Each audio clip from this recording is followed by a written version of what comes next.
Thème: l'amour du prochain. En lecture, Matthieu 22, 37, 39. Jésus lui répondit: « Tu aimeras le Seigneur ton Dieu de tout ton cœur, de toute ton âme et de toute ta pensée. C'est le premier et le plus grand commandement.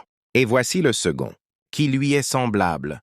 Tu aimeras ton prochain comme toi-même. » Introduction. L'amour du prochain est la preuve vivante de notre amour pour Dieu. On ne peut pas dire que l'on aime Dieu, que l'on ne voit pas, si l'on n'aime pas son frère ou sa sœur que l'on voit chaque jour. Cet amour n'est pas un simple sentiment, c'est une action, une manière de vivre. Qu'aimer son prochain, c'est obéir à Dieu. Aimer, c'est marcher dans la lumière de la parole.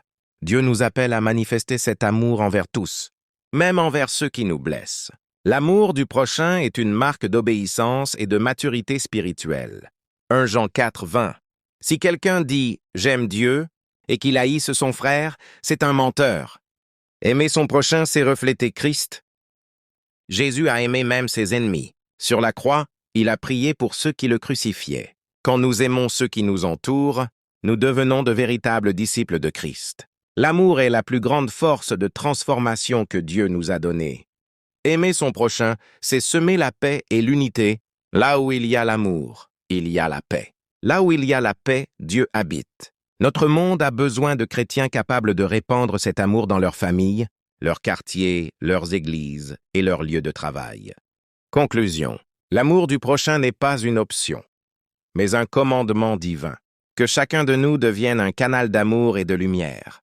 Demandons au Seigneur de remplir nos cœurs d'un amour vrai, sincère et durable. Prière finale. Seigneur, apprends-moi à aimer comme toi. Donne-moi un cœur rempli de compassion, de pardon et de bonté. Que mon amour pour mon prochain soit le reflet de ton amour infini. Au nom de Jésus-Christ. Amen.